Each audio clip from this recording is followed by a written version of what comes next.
So to sum up of what we've learned so far today, trend lines can be quite useful. So here's our Ayala land as a chart. This is where we are kind of rather today. We've had a major rally. We've had prices pull back and create a new range between support and resistance. This is the first level of resistance. And I've drawn the second level resistance by drawing a little longer term trend line. And even a much longer term trend line is drawn above it. And so by doing these lines, I can now tell you where the first level of resistance is, followed by the second level of resistance and the third level of resistance. If somehow this first level of resistance at about 34.50 would break, then our next target would be this one. If this happens to break, then our next target could be this. And this is how we get the ability to see range. Because without this, then we'd probably be guessing as to where to anticipate prices will be. And at the same time, if you were to ask me, would I be buying the price today? I'd probably say not so much, because we're closer to resistance and not closer to support. And so what I would want is either this would fall back here, or this would fall back half the distance, turn around, make a higher low, and if a higher low generates my new support, then perhaps that will be able to allow me a new entry into a prospective move that can take me to either R1, R2, or R3. So again, the learning condition over here is, if I were to see an upward moving channel like this, remember your preferred buy zones are closer to your support. That's this area here or this area here.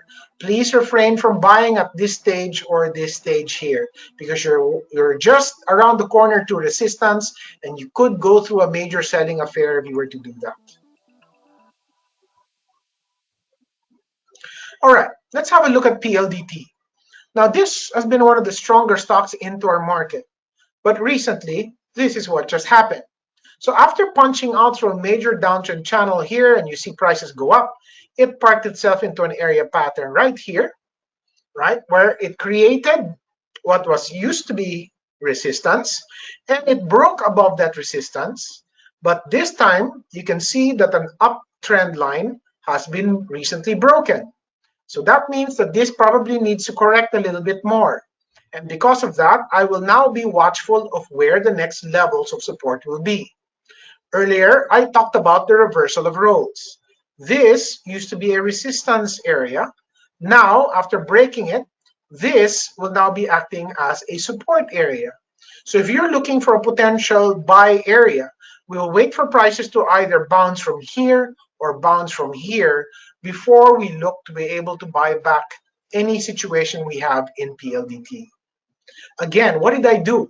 All I did was draw lines to be able to serve as guidelines for me, and these trend lines can now give me the value of range, can determine where support is, can tell me where resistance could be, and because of that, I am much more clear with my trading objectives, because the avenue of trades are giving me an essence of what's happening.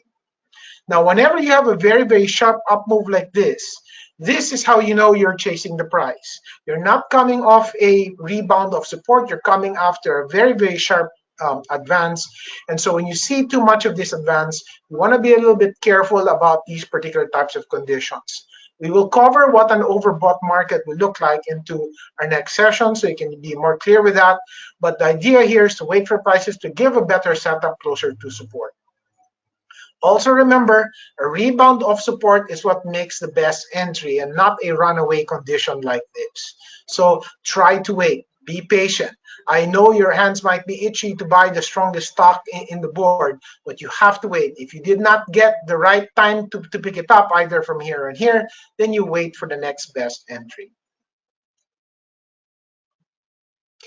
Okay, so we've covered our topic for today. So we talked about technical analysis, where price becomes the more important factor for us. We talked about a number of ways to be able to draw a chart and how volume can help confirm that. We will use more volume into our next sessions when we talk about area patterns. And we also want to be able to highlight the importance of trends. We said that the market will go through a bull and bear cycle, and that we had to be able to describe ourselves, are we in an uptrend, a downtrend, or a sideways trend? And that when we draw our chart, that we have to be able to understand, are we trading into the short, medium, and long-term trend? We cannot be doing all three at the same time. You have to choose one. You can only serve one master. And we introduced the concept of support and resistance. Support usually drawn on the market lows or area bases. Resistance being on the price tops of the chart. And that trend lines being a very, very useful tool for us to be able to engage into the market. The value of a trend line by connecting the dots between our support and resistance is that you can draw it to the right and project where those support or resistance areas will be, so it can give you a good guide on where to take your profit or where to come in towards a potential entry. And finally, we talked about price channels being the conditions where in markets climbing or declining, they sometimes groove into very, very condensed ranges and something that is usually equally distant. And because of that, it gives us the ability to be able to buy and sell into the set ranges, helping our ability to gauge what markets are.